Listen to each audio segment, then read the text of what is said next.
여러분 혹시 알고 계셨나요? 바로 여러분의 DNA 안에 수만 년 전에 사라진 고대 인류의 흔적이 숨어 있다는 사실을요. 오늘 이 시간에는 바로 이 유전체 속 유령들, 그러니까 우리 몸속에 잠들어 있는 이 고대 DNA가 우리가 알고 있던 인류의 이야기를 어떻게 완전히 뒤바꿔 놓았는지 한번 깊이 파고들어 보겠습니다. 자, 바로 이 문장 하나가 모든 걸 말해줍니다. 2022년 노벨상 수상자 스반테 페보의 말인데요. 네안데르탈인은 완전히 멸종한 게 아닙니다. 그들의 DNA는 여전히 우리 안에 살아 있습니다. 우리가 그냥 사라졌다고 멸종했다고만 생각했던 존재가 사실은 우리 자신의 일부라니 이거 정말 놀랍지 않으세요? 그러니까 말이죠. 이 발견 하나 때문에 우리가 교과서에서 달달 외웠던 인류의 역사가 뿌리부터 흔들리게 된 겁니다. 우리가 알던 그 이야기가 실제 역사랑 얼마나 달랐는지 지금부터 한번 보시죠. 여기 이 그림을 좀 보세요. 왼쪽은 우리가 흔히 생각하는 진화의 모습이죠.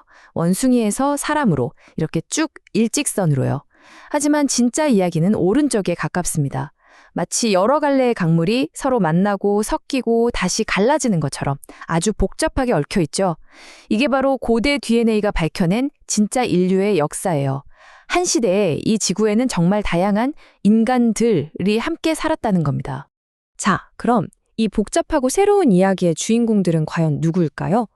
유전자 속에 흔적을 남긴 우리의 아주 먼 고대 친척들을 지금부터 소개해 드릴게요. 첫 번째 주자는 바로 네안데르탈린입니다. 우리가 흔히 원신 하면 떠올리는 그 이미지 있잖아요. 근데 그거 다 편견입니다. 사실 네안데르탈린은요, 우리 현생 인류보다 무려 4배나 더 긴 시간 동안 이 지구에서 번성했던 아주 성공적인 인류였어요. 그리고 여기 정말 미스터리한 존재가 있습니다. 바로 데니소바인인데요. 이들의 존재는 정말 SF 영화 같아요. 시베리아의 한 동굴에서 발견된 이 작은 손가락 뼈 조각 하나. 바로 여기서 완전히 새로운 인류의 DNA가 나온 겁니다. 과학계가 전혀 모르고 있었던 말 그대로 유전체 속에 숨어있던 유령이었던 거죠. 자, 이 연대표를 보시면 이게 어떻게 가능했는지 한눈에 보입니다. 한번 상상해 보세요. 수십만 년 동안 이 지구 위에는 우리 현생 인류만 있었던 게 아니에요. 네안데르탈인도 있었고, 저기 아시아에는 데니소바인도 있었고, 서로 다른 인간들이 같은 시대를 살아가고 있었다는 거죠. 정말 흥미롭지 않나요? 자, 이제부터가 진짜 핵심입니다. 이 고대 친척들, 그들은 그냥 역사 속으로 사라진 게 아니었습니다. 그들은 자신들의 일부를 바로 우리 안에 남겨두고 떠났습니다. 네, 바로 이겁니다. 우리 조상들이 네안데르탈인이나 데니소바인을 만났을 때 싸우고 경쟁만 한 게 아니라는 거죠. 그들은 함께 아이를 낳았습니다. 서로 사랑을 나눴다는 뜻이에요. 덕분에 오늘날 우리 피 속에, 아니 우리 DNA 속에 그들의 흔적이 흐르게 된 겁니다.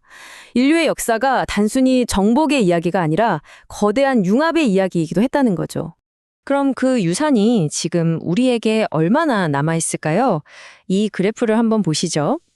만약 여러분의 조상이 아프리카 밖에서 왔다면, 그러니까 유럽이나 아시아계 혈통이라면 여러분의 DNA에는 평균적으로 1에서 2% 정도의 네안데르탈인 DNA가 섞여 있을 겁니다. 그리고 더 놀라운 건 오세아니아 일부 지역 사람들 같은 경우에는요, 데니소바인 DNA가 무려 6%까지 나오기도 해요. 자, 여기서 이 숫자 60%가 정말 중요합니다. 이게 1, 2%면 별거 아니네? 라고 생각하실 수도 있는데요. 그게 아니에요. 한 사람 한 사람에게는 작은 양이지만 전 세계 수십억 명의 사람들 속에 흩어져 있는 이 네안데르탈인 DNA 조각들을 하나하나 다 모아보면요. 놀랍게도 전체 네안데르탈인 유전체의 무려 60%가 복원된다는 겁니다. 그러니까 네안데르탈인 유전체의 대부분이 지금도 우리 인간들 몸속에서 살아서 걸어다니고 있는 셈이죠. 아니 근데 잠깐만요. 상식적으로 수만 년이나 된 뼈 조각에서 어떻게 DNA를 뽑아낸다는 걸까요? 이건 뭐 거의 불가능에 가까운 이야기처럼 들리잖아요. 어떻게 이게 가능했을까요? 이게 왜 불가능에 가까웠냐면요. 고대 DNA를 찾는 건 말 그대로 쓰레기 더미에서 보석 조각을 찾는 것과 같아요.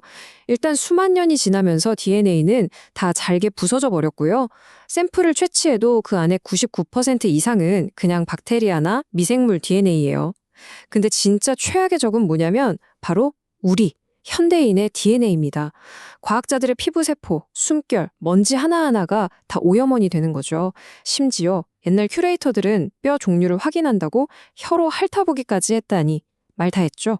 바로 이 불가능을 스반테 페보와 그의 팀이 해낸 겁니다. 어떻게 했냐고요? 우선 먼지 한 톨 없는 거의 우주정거장 수준의 초클린륨을 만들어서 현대 DNA의 오염을 원천 차단했어요. 그리고 정말 똑똑했던 게 오래된 DNA는 시간이 지나면서 화학적으로 살짝 변형되거든요. 바로 그 손상된 흔적을 역으로 이용해서 이건 진짜 고대 DNA다 하고 골라낸 거죠. 그렇게 찾아낸 수많은 DNA 조각들을 슈퍼컴퓨터로 돌려서 거대한 퍼즐 맞추듯이 하나의 유전체로 복원해낸 겁니다. 정말 대단하죠. 좋습니다. 그래서 우리 몸에 고대인의 DNA가 좀 섞여 있다는 거 알겠어요. 근데 그게 그래서 뭐요? 그게 오늘을 사는 우리한테 대체 무슨 상관이냐고요? 놀랍게도 그 답은 바로 우리의 건강 그리고 일상생활 곳곳에 숨어 있습니다. 이 표를 보시면 바로 이해가 되실 거예요. 고대 유산이라는 게 정말 양날의 검 같거든요. 예를 들어볼까요?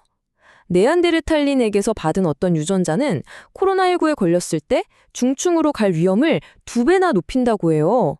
그런데 바로 그 유전자가 놀랍게도 HIV 감염 위험은 25%나 낮춰주기도 합니다. 뭐가 좋고 뭐가 나쁘다 이렇게 딱 잘라 말할 수가 없는 거죠. 그리고 정말 재밌는 사실 하나 알려드릴까요? 혹시 주변에 우유나 아이스크림 잘 드시는 분 계신가요? 특히 일부 동아시아인들이 우유의 유당을 잘 소화시키는 능력이 바로 이 고대 친척들로부터 물려받은 유전자 변이 덕분일 수 있다는 연구가 있어요. 수만 년 전의 만남이 오늘 저녁 여러분의 디저트 메뉴에 영향을 미치고 있을지도 모른다는 얘기죠. 정말 신기하지 않나요? 결국 이 모든 이야기를 종합해보면 우리가 도달하는 결론은 바로 이것입니다. 우리의 유전체는, 그러니까 나라는 존재는 어떤 단 하나의 순수한 혈통에서 이어진 게 아니라는 거죠.